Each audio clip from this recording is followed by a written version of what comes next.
You need to introduce yourselves and things like that. And that way we can keep it moving. Hold on, I'll make the banners. So the first banner is going to be this. I'm going across the bottom. The meet and greet. What is going on, beautiful people? We are live, hot and ready, like little Caesars here with everybody. Hello, everyone. So if y'all Hi. new here, Candace, see, stuff is gonna pop on the screen like this right here, y'all. We got a live set today, y'all. We got five Narc Avengers.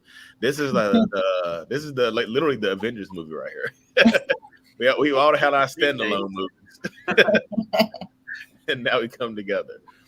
Uh, what is going on, beautiful people? So, Brittany, what's up? Oh snap! There's a party in here. Yeah, it's a party. Brittany, what's going on? Hey. What up? Somebody said tell Ro hello for me. Well, hi. Hello yourself. Hi, Dylan. So many Avengers in one place. Oh my. Yeah, it's crazy. It's crazy. There's I saw another Avenger whose Yep. status is in question right now. Heather, not joking.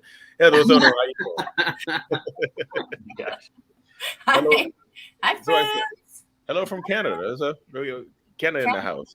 Canada over here. Oh, Hello. Toronto. We got some There you go. Canada in the house. Look, we have a limit of 3 Canadians in the chat. So Australia. Ooh, we got everybody everywhere. What is happening? Got London in the house. What's going on? Is this a room full of narcs? No, it is not. Much love.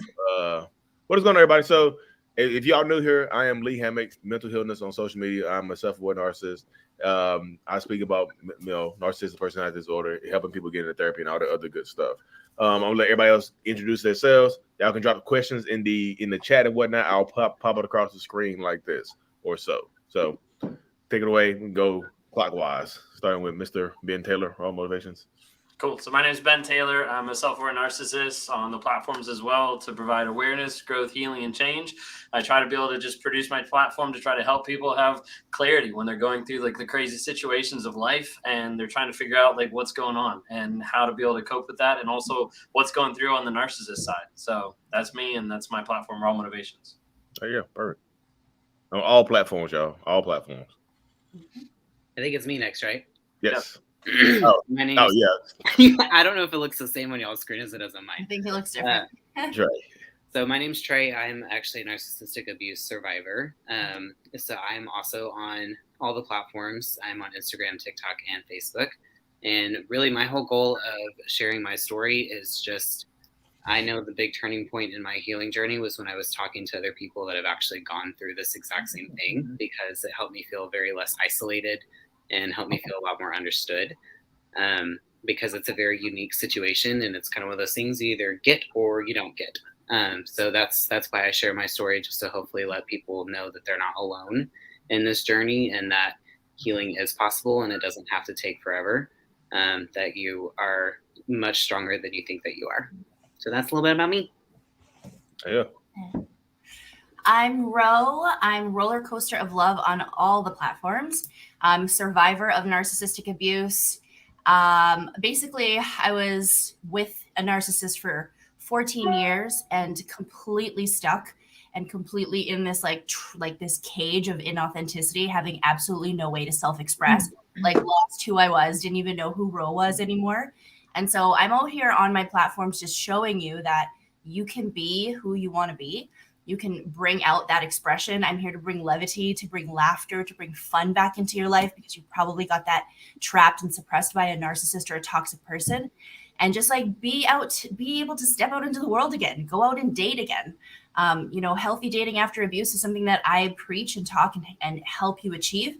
And just like to be able to find out who you are again. Thanks. Well, thank you, Ro. Yeah, and I'm Kat, stand coaching on TikTok and Instagram. I'm also a survivor of narcissistic abuse. I'm the daughter of a narcissist, and then I found myself in a pattern of dating people with personality disorders, just multiple abusers. So I came into this journey of trying to break the cycle of abuse, trying to break patterns and behaviors and kind of recognize red flags. Like Trey said, I think that there was just a lot of relief feeling like I wasn't alone when I came into all this information about what was going on. So that's what I'm here to do also, is just let people know that you're absolutely not alone. This is definitely something that a lot of us have gone through, and you're not crazy. Like, that's the most important thing. You're not insane. Yep. Well, thank you, everybody. So, like Donna Ali just said, 4.5 years of crazy making. So it will make you go crazy. The longer you're in these relationships and dynamics and whatnot, the more crazy you tend to feel sometimes. So I'm gonna hop. Like I said, if y'all have any questions or whatever, like everybody's username on all platforms. Everybody's on YouTube here. Everybody's on TikTok, Instagram, whatever platform you prefer. Everybody's there. Facebook, Instagram. We're on all of them. Yeah. Yeah, a little bit of everywhere. I'm everywhere you want to be. I'm like, what's it called? I'm like all state. I don't know if that's a good or bad thing, Lee. It was bad. I left all state. I got Geico right now, so it's not even good for me. So Dr. Ruth Ann says, so glad to discover your channel, Trey. You got a fan. There you go. I'm glad you discovered it too. Hey, so there you go. Brittany says, can't wait to meet and see you guys in Austin, Texas, meet and greet coming up. Y'all see it scrolling across the bottom of the screen. It's going to be an amazing event. All 4 of us will be there. I'll be there in spirit, and I'll be there on video. Okay, you'll see me. Yeah. Unfortunately, Brittany can't make this one, but yeah, Austin, Texas is going to be great. It's going to be great. It's going to be a great event, though. It's going to be the meet and greet. We're going to do like a little small speaking event, y'all. I'm telling you, it's going to be an amazing time. Coming through Austin, Texas, more information to come. Brittany's already in Austin, so. But first question: how to deal with a narc spouse? It's maddening. Who wants to hop on that one first? I was married to a narcissist. I was married to a narcissist, so I had a narc spouse. I have experience in that, and I agree with you, Tess. It is maddening. But my answer to that: how to deal with a narc spouse? You just don't. Just don't if you can. Once you find out that somebody is abusing you in this way, if you think like, just drop the label of narcissist. He's a spouse. He or she is a spouse. They're hurting you. They're abusing you. You don't feel like yourself. You don't feel like you could be self-expressed. Find a way to get out. Find a way to find that access that for yourself, that self-expression, that authenticity, and be able to be you again. So if somebody is pulling you away from who you are, that's abusive, right? Someone's manipulating you, lying to you, cheating on you, stealing from you. That's abusive, whether they're a narcissist or not. They're toxic. So how do you deal with that? You work on yourself, right? Find plans to be able to step forward and take your power back. Just don't. There you go. Anybody else have anything to add to that one? Don't. Just don't. No. Five all together now. Let's don't. Five don'ts. There you go. The don'ts have it. There you go. So it was a good one in here. So for the narcissists on the panel, why do you think you developed these coping mechanisms? Childhood. Mine's childhood, trauma, neglect, things like that. Not, it's just I just feel like sometimes it's just that you become a product of your environment. Like, especially like me myself, I just feel like I became a product of my environment, and now because I became a product of my environment in my childhood, I try to make my environment right now a product of me. So I try to shift it in my own brain right now to make it work on my behalf, as opposed to letting other things and other people dictate my time, effort, energy, and things like that. That's I think like childhood's like a big one, and it's especially hard sometimes to like, even with therapy, to try to figure out where in childhood or like what in childhood. I think there's some aspects that there might be some aspects that we'll never know exactly what per se, but kind of like a combination of like the whole, whether that was like the early like maybe like disconnection from the primary caregiver, or whether that was like throughout life, like having to be like, hey, like I have to protect myself, or I have to be a certain way to be able to grow up or survive, or be able to hide like different shame or different emotion that I didn't know how to deal with. Yeah, good solid answers. There was another question I heard. Dr. Ruth Ann, Trey's fan, said, how do you all find working together as a mix of survivors and narcissists? So I feel like, who wants to hop on that one? Okay, so I'll be honest. The first one of like Lee and Ben that I found was Lee. And when I first discovered his channel, I was still pretty early in my healing journey. And it was funny because like when I saw his first video, it was before like Lee does this thing now where at the beginning of most of his videos, he's like, if you're new here, I'm a self-aware narcissist. This was kind of like way back in the day before he really started doing that. So I just thought it was like, oh, this is really great info. So I went over to his page and then I started scrolling through it and I realized like he was a self-aware narcissist. And because I was so new in my healing journey, I actually got really triggered by it, just because I knew that he was one. And I was at the time like still discovering really what narcissism was. And because I didn't know about any of this till well after the breakup. And so once I got a little bit stronger and more grounded within myself, and also I think also just gave Lee a chance as well to really hear his story and hear the purpose of what he was doing, he popped up on my FYP again. I'm like, okay, I guess I'll give him another shot. So then I like started like looking through his page again, and I think around that time is when I posted my first Mind of the Narc video, and he duetted it, and then that's just kind of how it started. But I had to get really grounded in who I was, and because to be able to be like able to see him for like what he's doing now, and not just the label, if that makes sense. There you go. Yeah, I think it takes a while to kind of like work together, and everybody like interacts differently, and like everybody can get triggered differently. So like sometimes I go through it like oblivious, and I have no clue like when or if I trigger anybody. If they don't say anything, I don't know, you know. And like so, there's been times that I know like there's some people that I've like triggered like on accident, because it's not like I'm trying to, but like my personality is like geared in a certain direction. So like I'm going to go a certain direction, not like as far as like just like the narcissism side, but just like how I think, how I process stuff, and how I like work as a team and as a group. So like, I don't know, even in here, like I don't know who I've triggered or who I haven't triggered, you know, but I know there's a couple people in the group that I have triggered before, and we've like talked through it and kind of worked through that. Yeah. The triggers and things like that. So me, I mean, I just have, for me personally, I just, I work with anybody. It's just like so this is the thing about me. I never watch my own videos back. Like once I post them, I never watch them again. Because I don't like hearing my own voice. Because I like even my own skits and stuff like that. It triggers me back to stuff I used to do. So I just like, damn, I was one of them. You know, I was out there. So I don't even watch my old videos back. So I understand what Trey was saying and things like that. So one of y'all, Catherine, Ro, you have anything else to add to that one? Yeah, I was gonna say like it's as a survivor, you're looking for all this clarity and like, do they mean when they say this? Do they mean when they say that? And it's one thing to hear from professionals like, no, they didn't mean this or they didn't mean that. And that's really validating.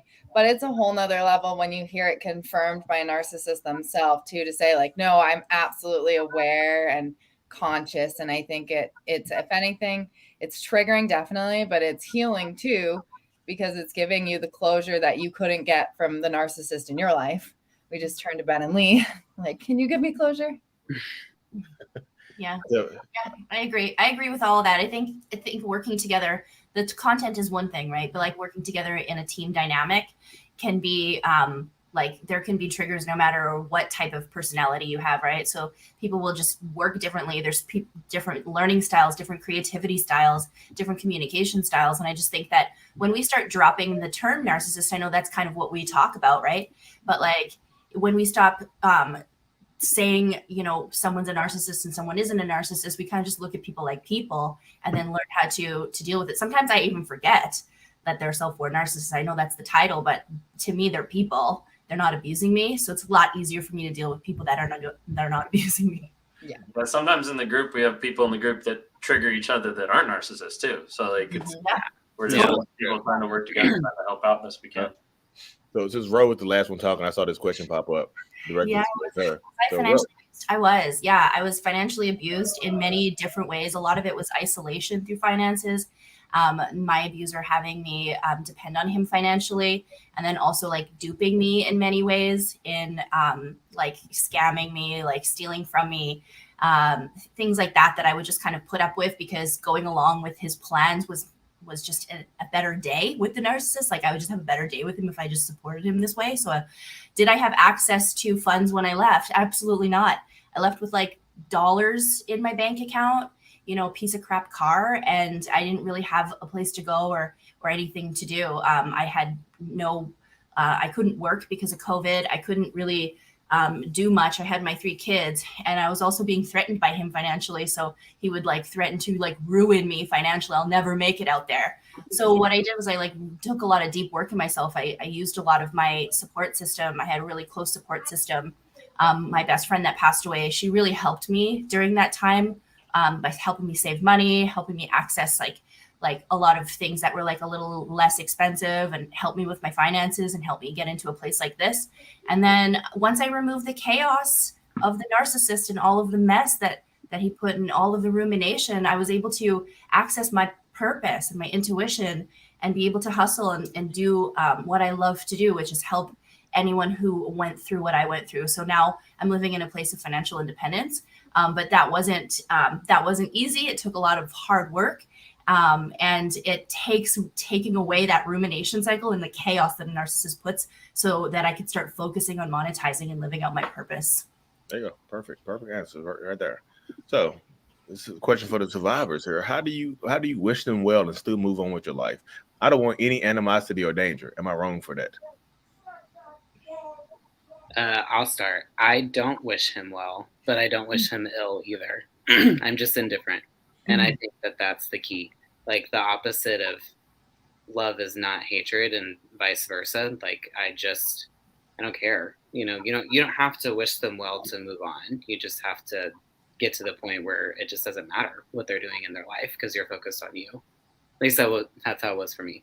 Yeah, like I think of it like your next door neighbor that you don't really know. I don't wish them well, but I don't wish them any animosity or danger. I don't really care about my next door neighbor that much, right? Like, maybe one time she said hi. I don't know her. I don't know my ex anymore. I don't think about him that way. I don't want to, like, I move on with my life being indifferent in that place that Trey's saying. That place of indifference means we just don't care anymore, which is the same energy that they gave us the whole time we were with them, because they never cared. Yeah. I will say that, like, I'm pretty indifferent about my ex that's a narcissist, but at the same time, like with my dad and my ex, it's like, I wish you well in the sense that it would be awesome if you went and reflected and found some self-awareness and maybe like some insight, or like dove into yourself a little bit. Like, that's my idea of wishing you well. Like, I wish your heart well. Like, I wish you would change. There you go. Good, solid answers. So right here, Lee and Ben, are you both survivors of abuse as well? So Ben has a very, very good tale about this. But yes, I'm also a survivor.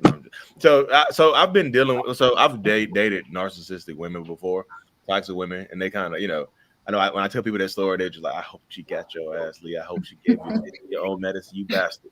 And she did. Honestly, I feel like if it's a battle, I feel like she defeated me for a little while. I came back, I won the war, but battles and things like that. So yeah, I mean, I know, like, so when I'm doing one-on-ones or coaching somebody about like this dealing with narcissists, I can give the perspective of somebody that's dealt with the narcissist, because I also have dealt with one like that. Even though I was unaware of the situation, when I look back on it, I was like, damn, kind of crazy. It was crazy together, just looking back on it. So I understand the dynamics of it as well. So no, Ben has a way more in-depth story than mine with his, I don't know if you want to tell me. Mine touches a little bit more with a girl with BPD and like narcissistic traits. And ironically, today was like therapy day, and we're like both sitting there, and my therapist is like, well, like, I can't pull up my notes because my computer's not working. So, like, do you want to unpack that one? Because we haven't touched that. And I'm like, oh, crap. And so, like, it sucked. But, like, it was just one of those things that, like, she went through a whole thing of us, like, talking about, like, soul ties and trying to break stuff off and, like, trying to, like, bring up, like, stuff that I'd gone through and things like that.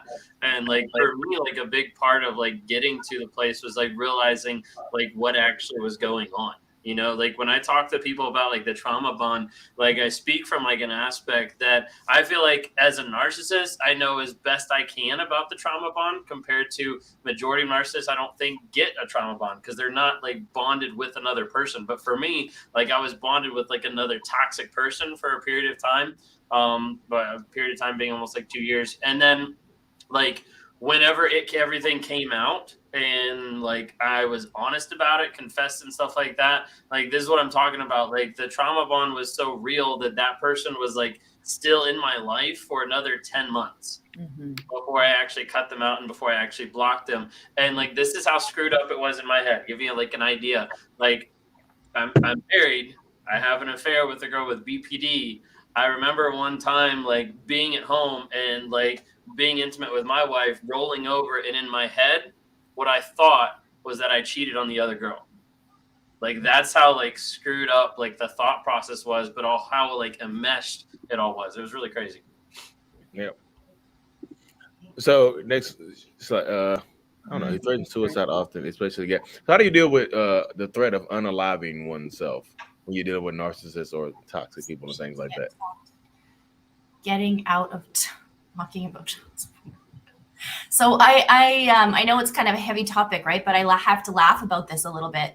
One, because I find the humor in most things, and two, because people who are suffering this in mental illness and have these ideations about life and ending it, they talk about it after they've survived it. They've talked about it after they climb out of the hole of this deep, dark spot where they think, okay, you know what?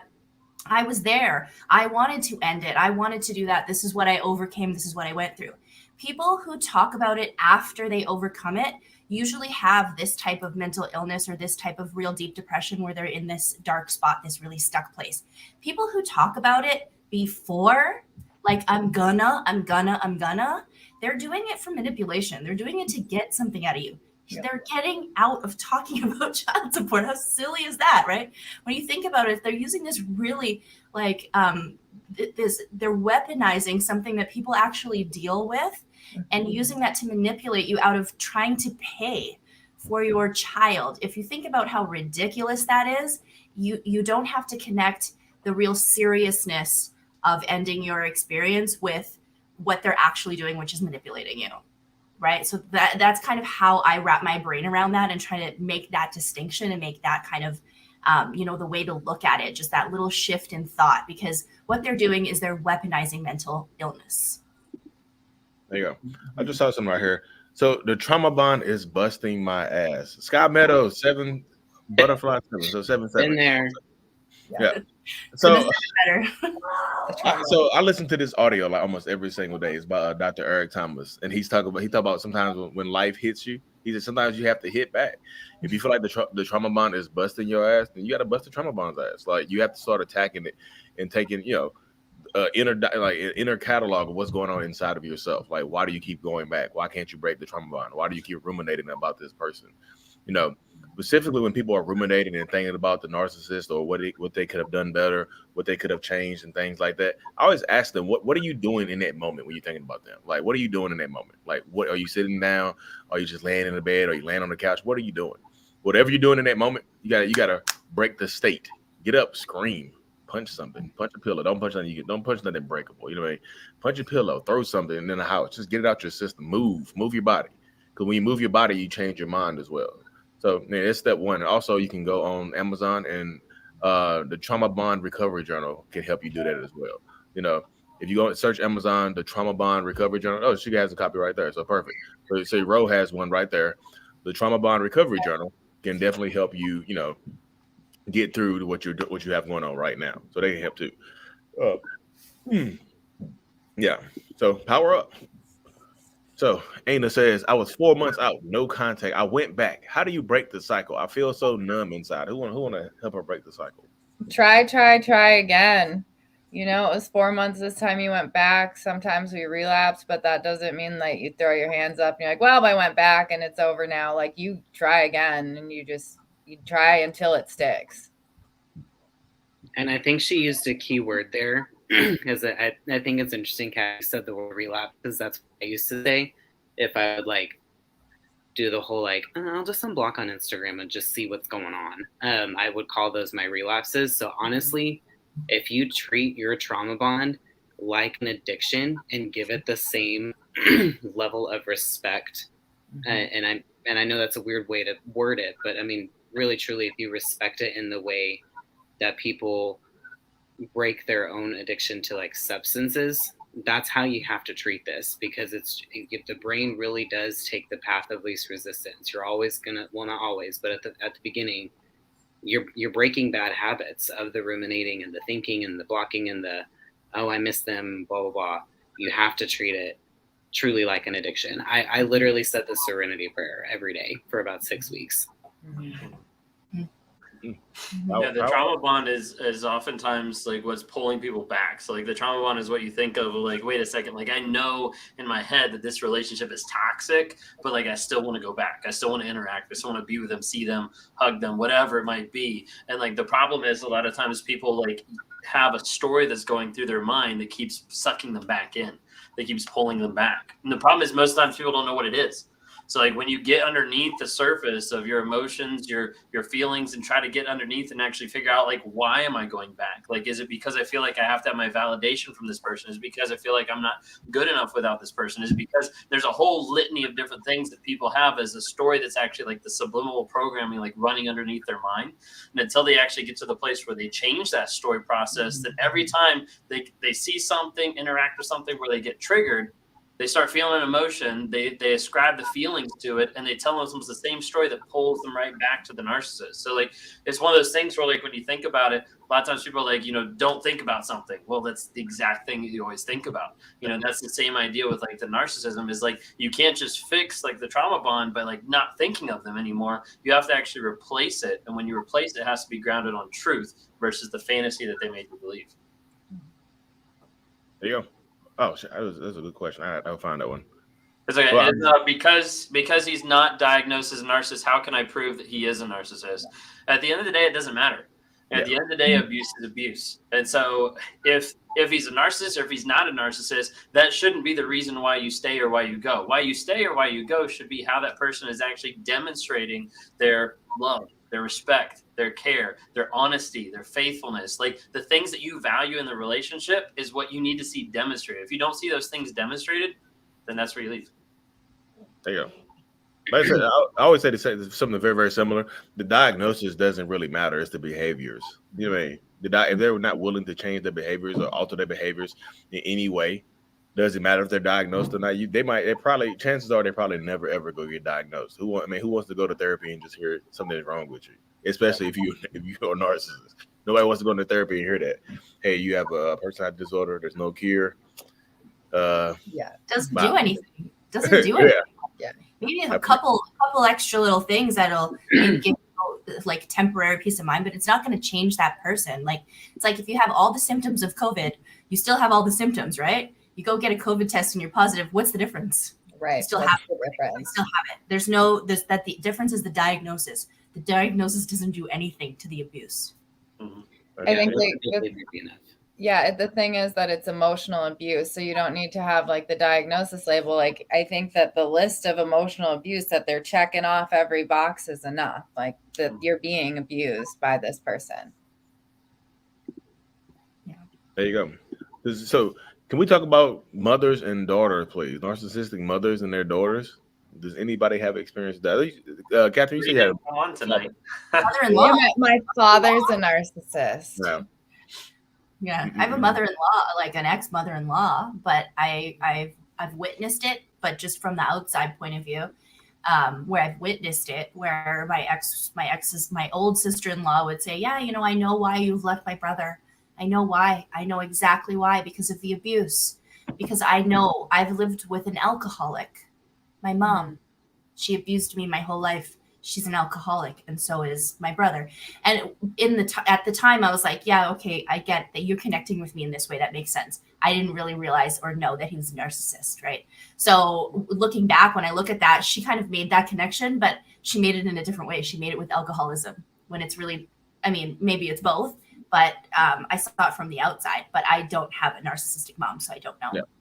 That's the closest I got to. I can speak to being the daughter of a narcissist in general. I think that like if you bring in all the invalidation and criticism and walking on eggshells that you bring into a relationship, and like Ro was saying, like losing your identity, like imagine being raised like that. It's like you're not allowed to develop an identity. Like you kind of know who you are deep down inside, but there's so much conflict going on in expressing anything about who you are from the moment that you're born. And then additionally, how like your partner that's a narcissist, their voice, their constant criticism takes over your mind. that voice is instilled in your head. So you kind of like just grow up with that voice. It's just like double the work to find your identity, find a healthy inner monologue. So there you go. And one thing I do know about narcissistic mothers, they do pass down their insecurities to their daughters, and to their children in general. So if you have a narcissistic mother, chances are they pass down their insecurities and projected a lot of this stuff onto you. Did Trey good? Oh, there you go. I had to grab my computer charger. Sorry. No, you go. I just see you. So you pop off. I was like, there you go. Yes, false hope. I got sidetracked. There you go. Boom, boom, boom. It was one I had to answer. I can knock this one out real quick. I'm dating an older woman who's a narcissist. What does she want from me? She might just want you to clap the cheeks. I'm not certain. What is she getting from you? Any opportunity to say those two words in live. I had to start that one. Sorry, y'all. But figure out the dynamic of your relationship though. Seriously, I feel like that'll help you out a lot more right there, just in the situation. I was looking for that one. I saw it. Where'd it go? How do I get her to stop sending mail to my place? It's been 2 months, no contact, and I don't want to reach out. I don't know what country you might be in, but in the United States, I'm pretty sure you can just go to the post office and return the sender just that direct that person's name. You mean they don't live here, or go to the post office that's directly associated with your house that delivers to your house, and stop that mail from coming to your house. Yep. But next thing you know, they'll start sending magazine subscriptions to your house, and things like that. So in your own name.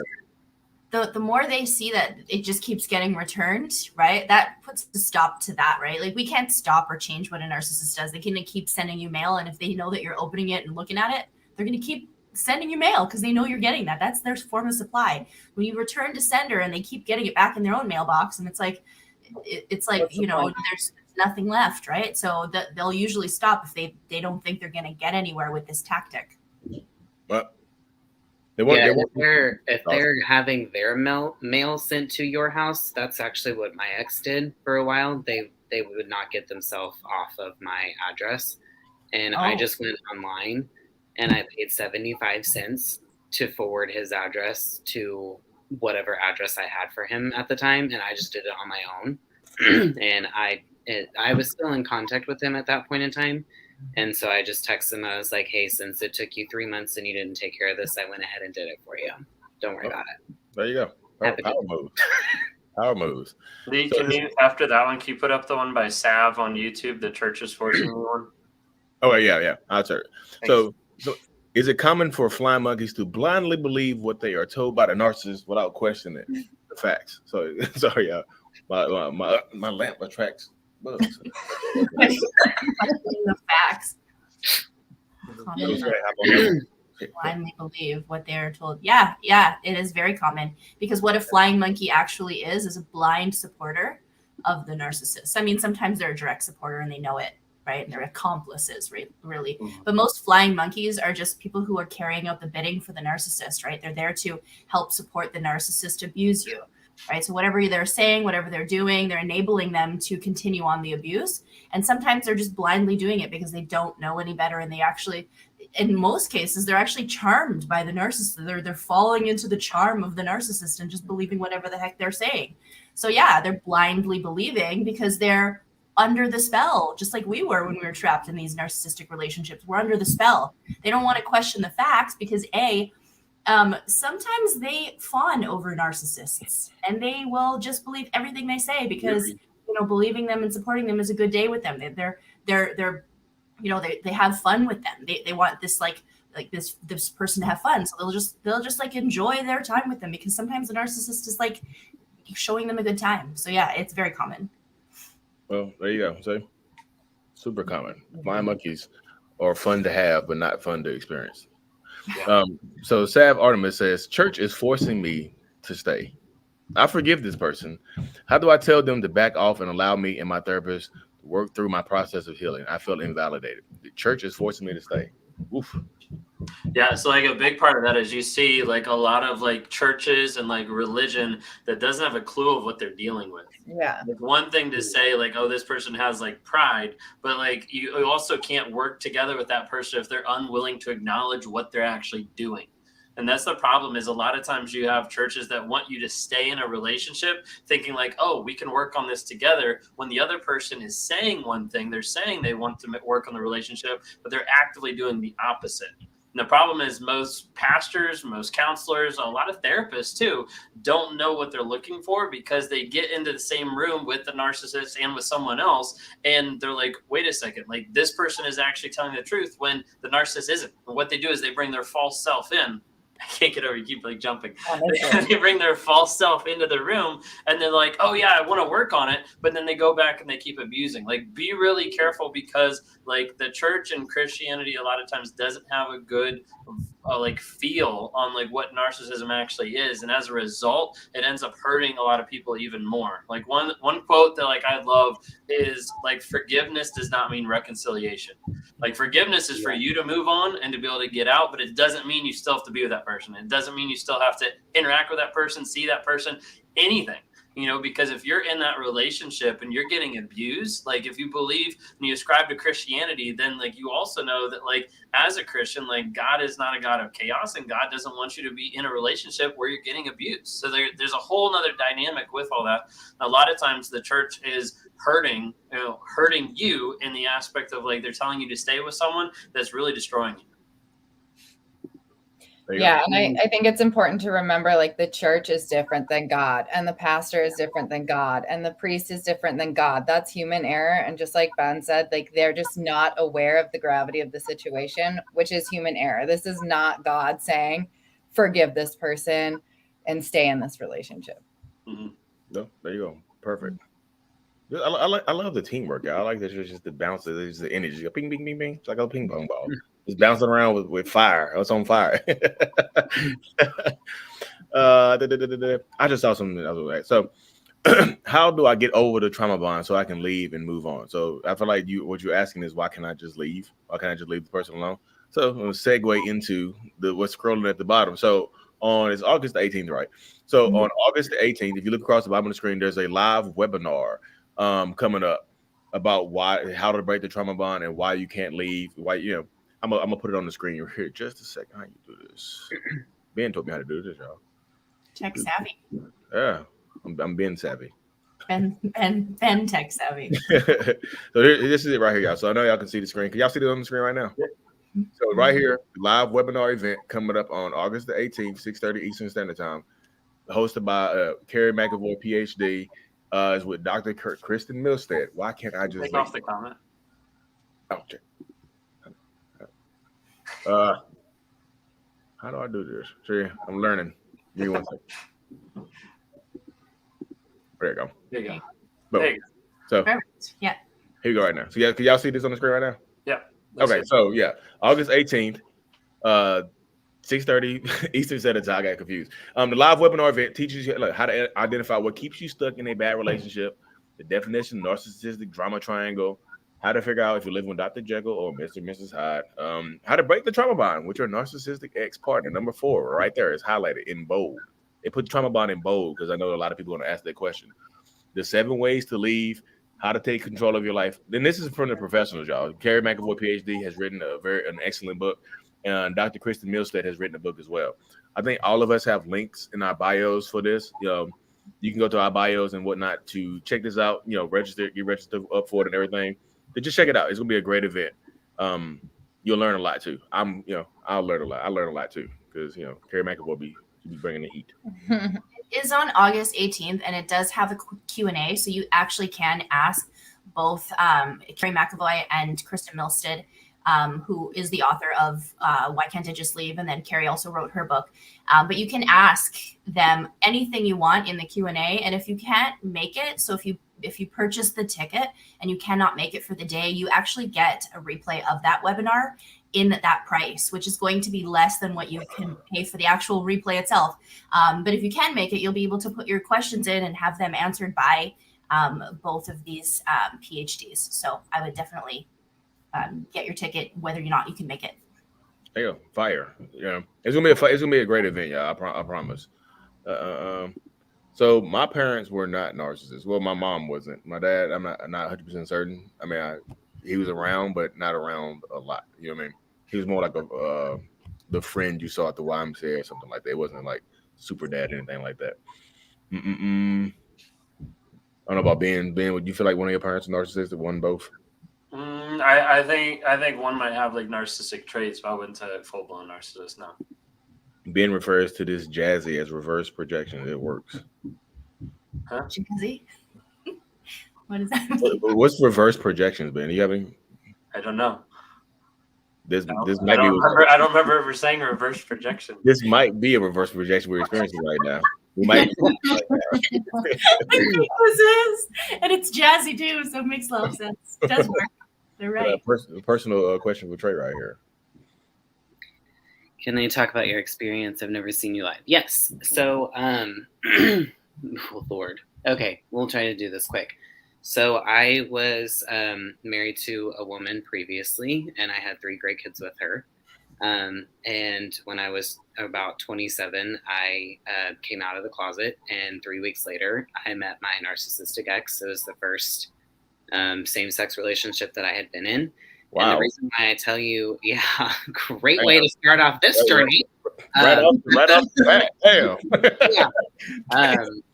But the reason why I tell you that is because what was going on in my life was divorce, and I was the worship pastor, so I was being kicked out of the church. I was losing friends left and right. My life was very, very tumultuous whenever I met my narcissistic ex, which is why the love bombing phase was so intoxicating for me, because I was getting all the validation from this individual that I didn't have in myself.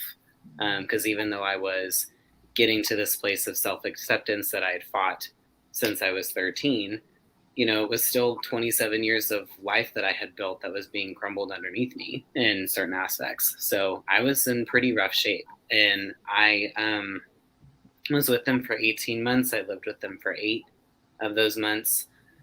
And it was just a lot of the classic things that we hear. There was cheating that I found out about right after we broke up, that there was cheating that had been taking place in the last 5 months of our relationship. He constantly was trying to drive a wedge in between me and my kid's mom, and just a lot of manipulation and using the rough childhood that he had as his excuse for his behavior, and all the gaslighting and all the typical stuff in the recipe of a narcissistic relationship. And there was just one day where he had the worst rage episode that he had, to the point where I felt physically unsafe. And that was the first time that I had feared for my physical safety. And I just remembered looking at him in the face and realized that the person that I thought I loved did not exist. And that was the first time I had that realization. And I told him to get out.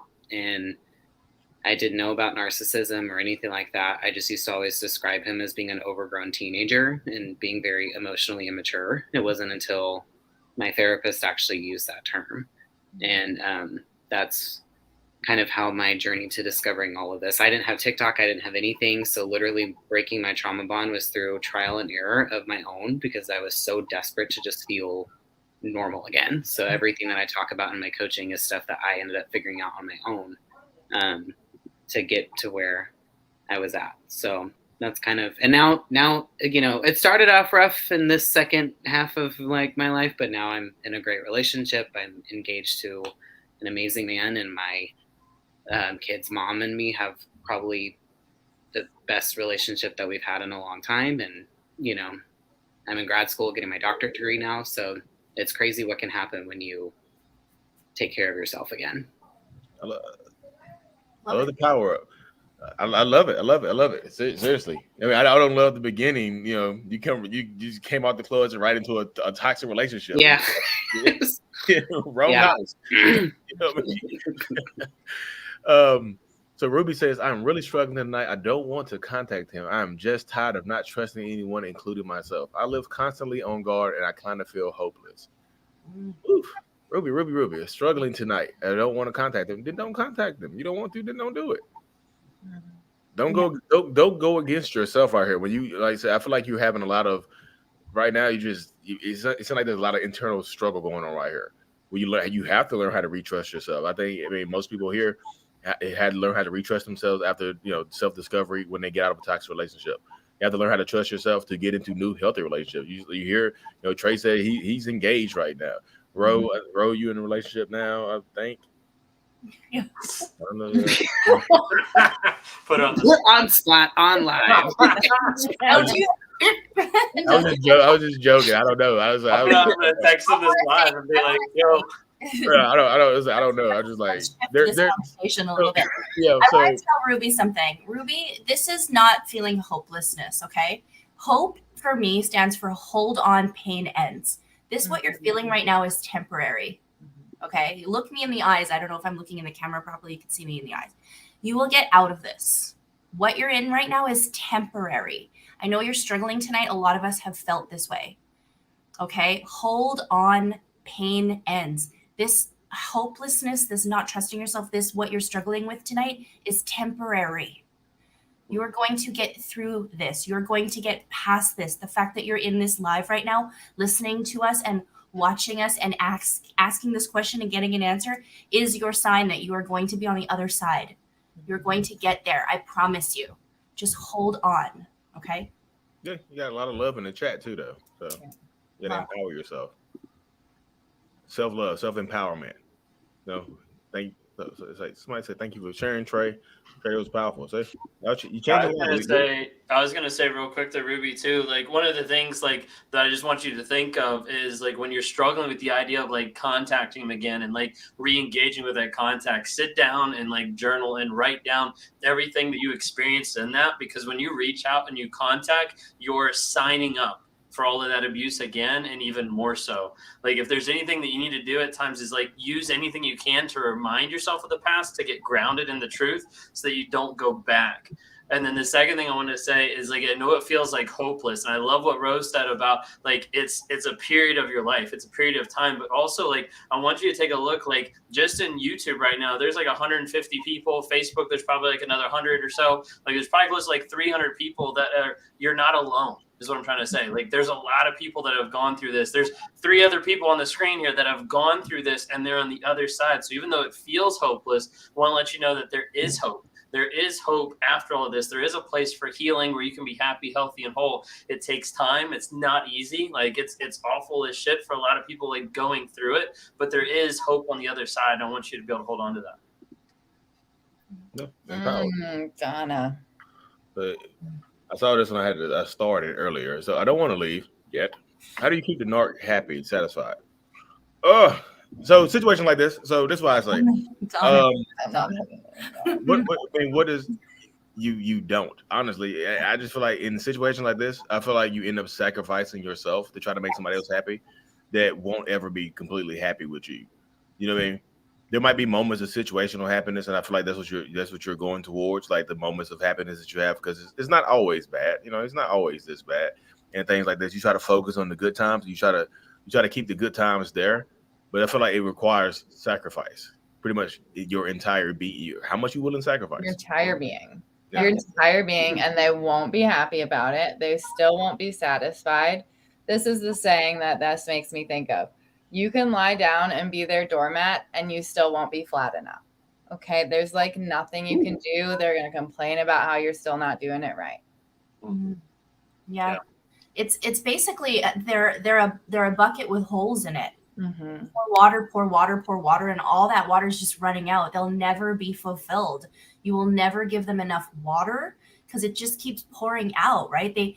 There's nothing that you can do to keep them happy and satisfied because they're moving those goalposts, right? We always say this. You don't want to leave. You want to stay and keep them satisfied. Why? You cannot love a toxic person and love yourself at the same time. It doesn't exist. Always choose you. Always choose you. I feel like the cup with the holes inside of it. When people hear that, they just like, maybe if I pour the water fast enough, it'll fill to the top. No one thinks. It's just going to last 30 seconds instead of 10 seconds. But exactly. That's what she's trying to achieve. She's like, those brief moments of happiness, like if I pour it fast enough, it'd be filled to the top. You can. I think it also goes back to the idea, like the questions like, how do you keep the narc happy? So in one sense, she's asking, how do I keep the narc happy? Well, that implies that you can do something to affect the other person. And that's the same logic and the same thought process of people being like, oh, I think I can change the narcissist. And that also gives the thought of like that you can actually do something about it. Well, one, you're not responsible for them. You're not responsible for their emotions, for their feelings, and you're not the one that can institute change in their lives. They have to be the ones that actually choose that and to be able to take that. And so when you're trying to think like, you know, how can I do this? How can I make them happy? Like, there's not a way, because it's not about you. And it's not about anything that you bring to the table. And it's not about anything that you can, you know, ascribe to or give them or do anything, because at the end of the day, it's all about them and the mask, and it has nothing to do with what you bring to the table. There you go. Yeah, and I would also like to add, I think a really important question to maybe reflect on is like, why are you putting them before you? Because you have to choose one. You have to choose them or choose you. So like, what happened? What's going on that you're not choosing you, and you're choosing someone that's hurting you over you? Mm-hmm. Yeah, empower. So I love how it bounces, like so many different perspectives and things like that. I love it. You know, I really, really do love it. So I feel like this is about the smear campaign right here. How to get a narc to stop talking badly about you? I feel like y'all have a lot of experience in there right there. You can't. I want to take this one real quick for a second. So when I left my, well, I didn't leave. I kicked him out. I stayed in contact with him for about 4.5 months, and it was because he was really pushing like to stay friends. And I didn't want to, but I also wanted to at the same time. Like, it was just this, every time I spoke to them, you know, whether it was a good conversation or not, there was always anxiety associated with it. And the big reason why I didn't want to go no contact was because I did not want to give him an excuse to talk bad about me.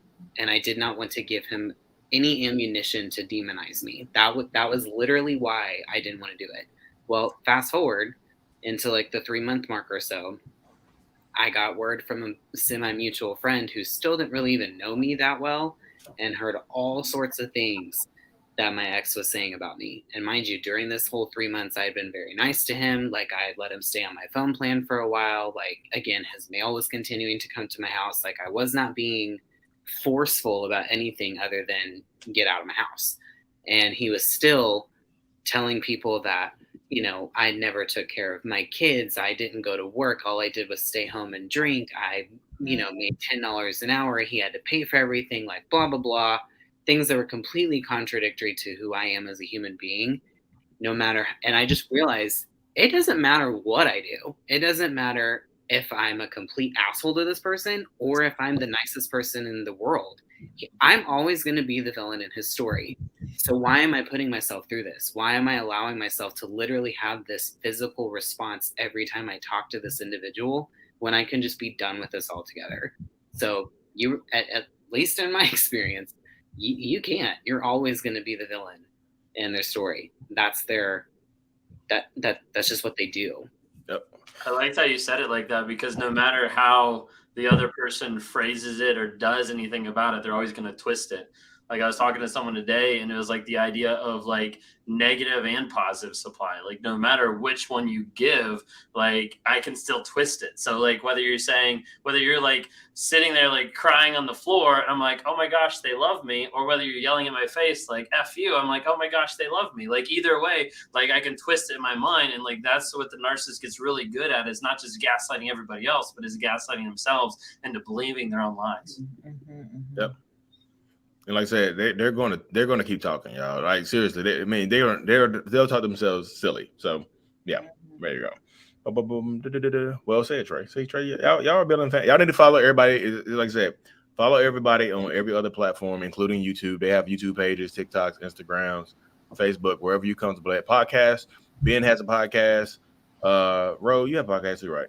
All right. Just follow everybody. Follow everybody. I was gonna say ELE like a semi-pro, but it doesn't work there. Give me a minute. I have something for you. So using the children to me is the biggest weapon. Kids should be kids. Yes, absolutely, Kim. Agreed. Kids should be kids, but not a narcissist kids. They can't just be kids. They get to be pawns and leverage and, you know, things to control you with. So they don't get to be, most times they don't get to be kids when you're dealing with narcissistic people who are set on trying to, you know, hurt you. Pawns, always pawns. Well, you have a fan right here. Rose's Instagram is blowing up. So, we talk about, I'm actually in a really good relationship right now. So this person's blowing it up right now. Hi, Dylan. He got triggered by me not saying anything. So he decided to make a bunch of comments and be like, it's me, hello. So yeah. Now the comments flood. Yay. That's funny.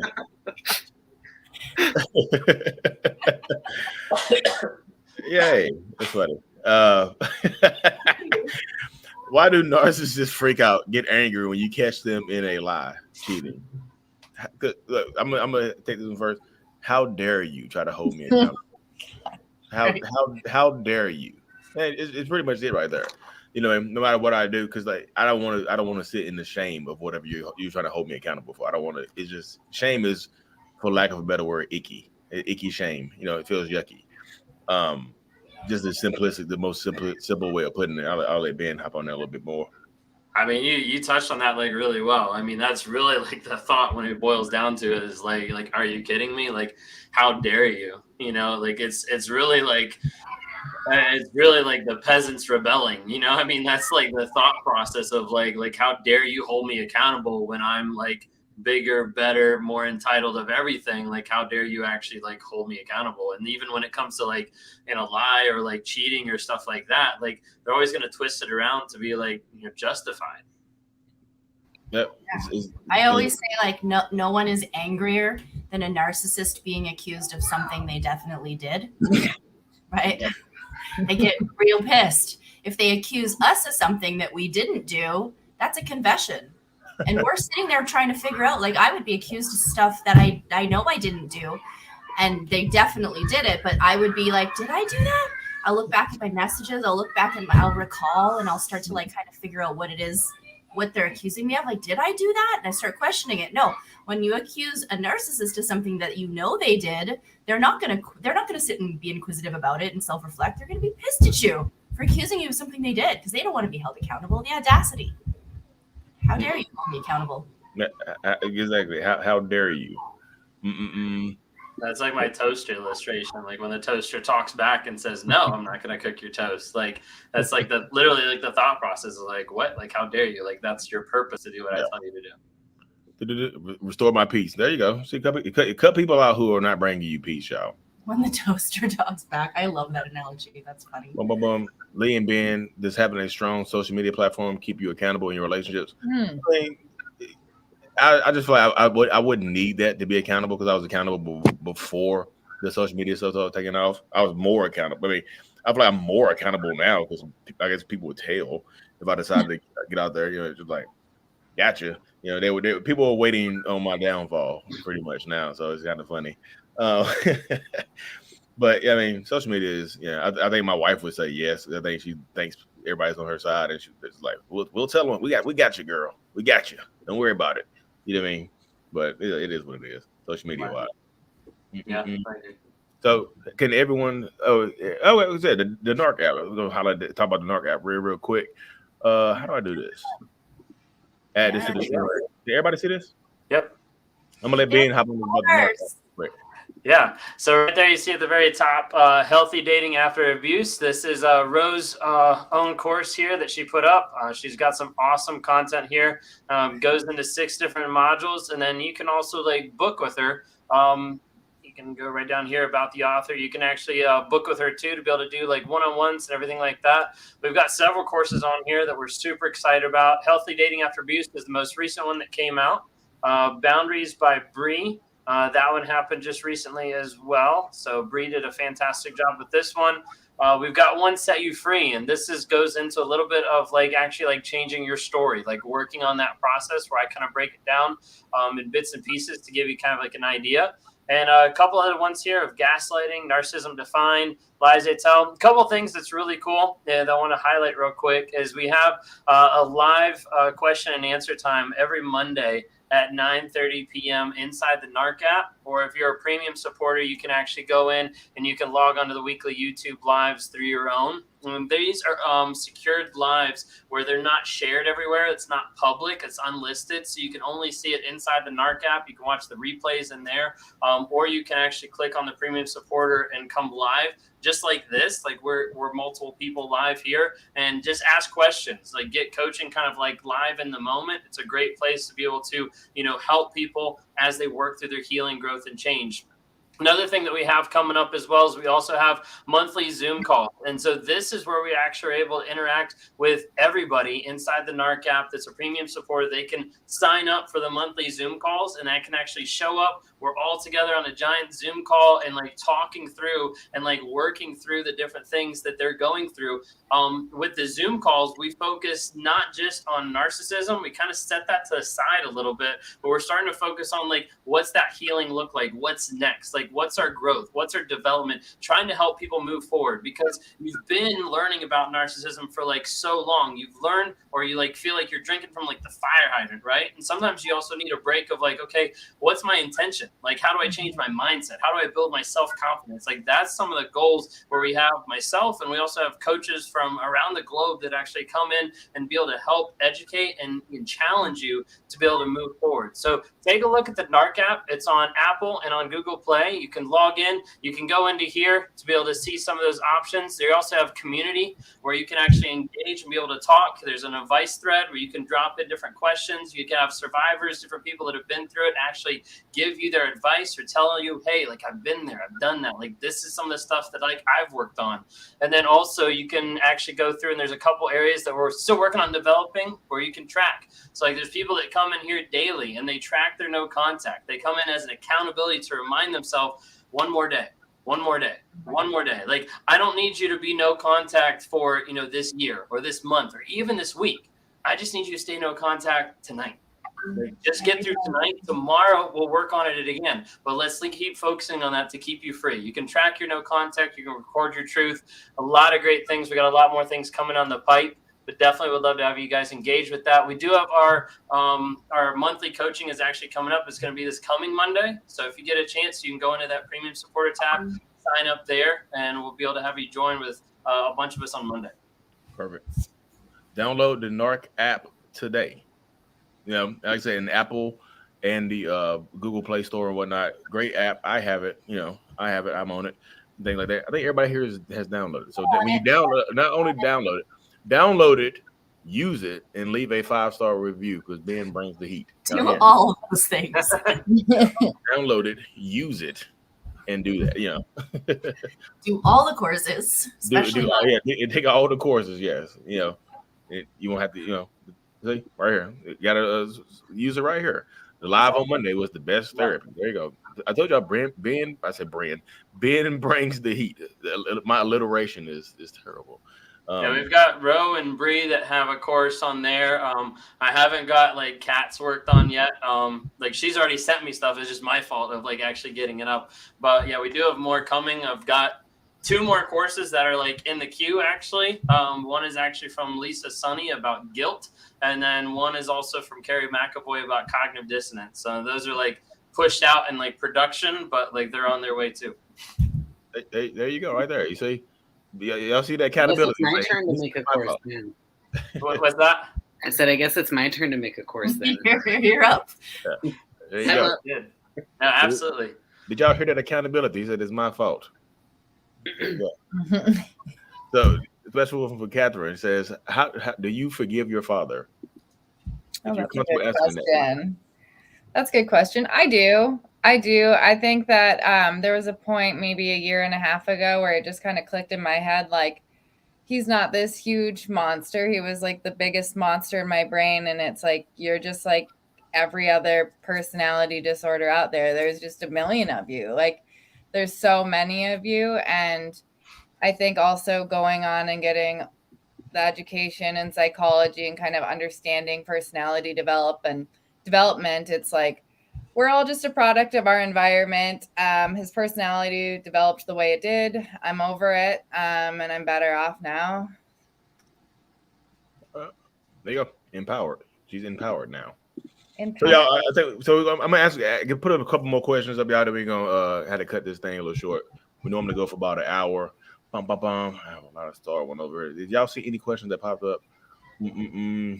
Karma. Do y'all think narcissists get their karma? I can answer this real quick. I feel like narcissist karma is in their existence. It's just in their existence. I think a lot of people. That segues into this one right here about narcissists. What do they? So basically, narcissists deep down crave love, intimacy,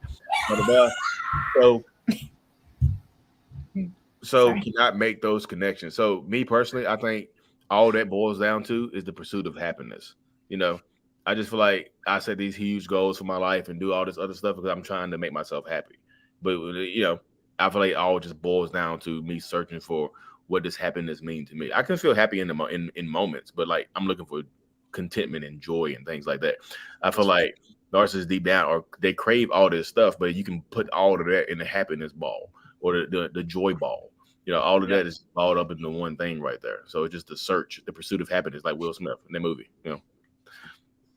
I feel like that right there. Sorry. I like how you said like all that is kind of like the idea of like joy ball, because when it comes down to it, like that's one of the biggest things I focused on over this past year is like the idea of gratitude.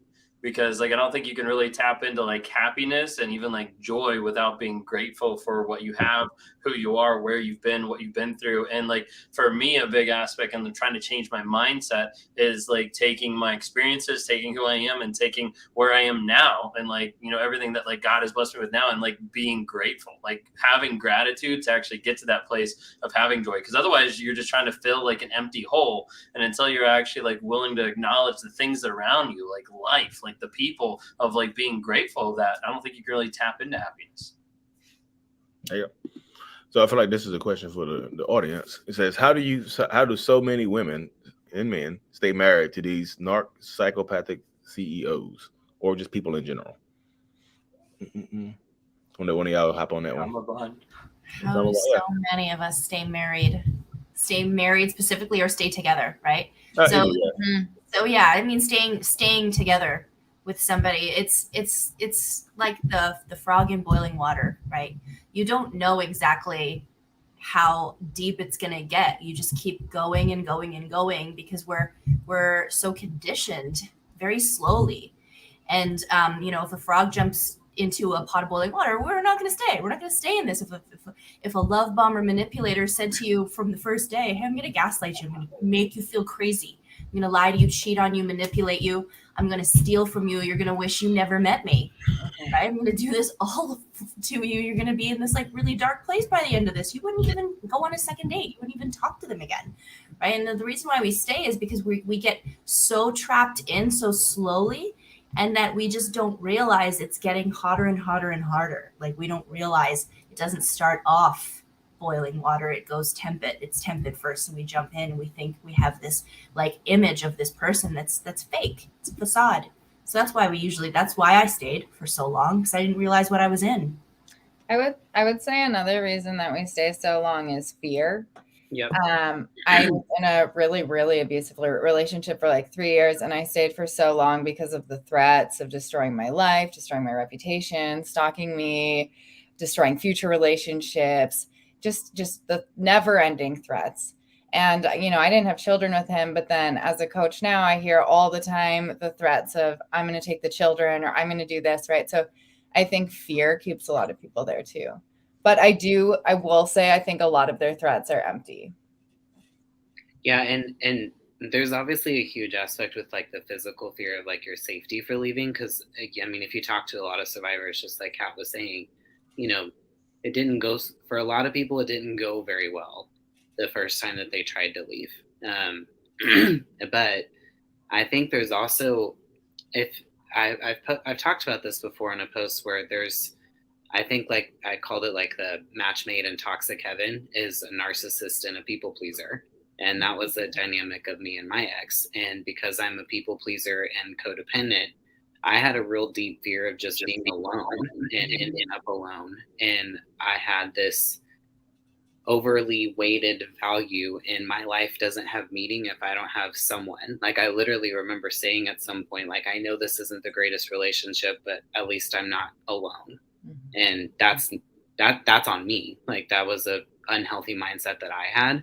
So it was still fear-based. It was just the fear of being alone and, you know, going through all of this and wasting all this time and, you know, all this kind of stuff. There's just, it's very in depth, and there's a lot that goes on to the mind. It's not as simple as just like, oh, we'll just get out. Like that's one of the bits, just not that simple. Yeah, it never is. So last thing right here, y'all, when are you coming to the Midwest? I'm Midwest, you guys. When are you coming to the Midwest? So When you coming my way? We'll find out. Is Texas not what's the Midwest? What's considered Midwest is like Minnesota. So let's go Minneapolis, St. Paul. Oh, okay. Well, we're checking, man, being on checking our analytics to see where we're going. more to come. No one's in the Midwest. Checking the analytics. It's crazy because like YouTube, it tells you like every city. The city, so, like, what city people are from. So I think we're gonna narrow it down. I don't know. I have in my head 6 next year. So we need to kind of brainstorm and talk through this and see how we're gonna pull this off. But it's like, so the next actual meet and greet we're doing is in Yes. Austin, Texas. Austin, Texas. October 15th in Austin, Texas. Address and more details to come. It's gonna be a live in person like meet and greet. You'll see all of us will be there in some. And you'll see some of this stuff advertised here within the next probably like 2 weeks. We'll start putting up stuff, so like just stay tuned. But to give you like a little idea, there's going to be like in person like one-on-ones with 8 of the Narc Avengers that are going to be there, that are going to be actually doing like live like in-person one-on-ones. There's also going to be kind of like an exclusive like Q&A, so like not having everybody there, but like, you know, a smaller group of people to be able to interact with all of us. There'll be 10 of us for the Q&A and everything, and then there'll be like the meet and greet, which will be like just, you know, free for everybody just to pop in, be able to talk. But at the end of the meet and greet, we'll also have a time where we get up and talk for a couple minutes, share either some videos of some other Narc Avengers that aren't able to be there, and kind of like leave you guys with like some tips or advice, you know, before we all like head out for the night. But that's just a snippet of all the stuff that's coming. Yeah. So everything's coming soon. Daniel, thank you. I appreciate that. I just read that. But yeah, like meet and greets coming. If you want to speak, everybody here does one-on-ones and coaching and things like that, right? So everybody does one-on-ones. Follow everybody here. Stand coaching, raw motivations, roller coaster of love. I was like, yo, Trey. Everybody's everywhere. So if you want personal perspective and things like that, link is in the bio and all the other good jazz. I'm gonna repost this live, so all y'all said I'm gonna send it to everybody here as well, so they'll be on their pages. So follow everybody. If y'all have any questions, you know, you can always message me. You can always message anybody here about anything in particular you want to speak about, personal one-on-ones and things like that as well. Thank y'all for tuning in to another live. Come to the meet and greet in Austin, Texas. You know, it's gonna be, for lack of a better word, lit. I'm in my late 30s and I can't say it too much more. It's gonna be lit, folks. Come through, say hey. You know, it's gonna be fun. Austin, Texas, October 15th. Anyways, y'all, thank y'all. Bye, y'all. Appreciate y'all coming in. Thank y'all so much. Fun.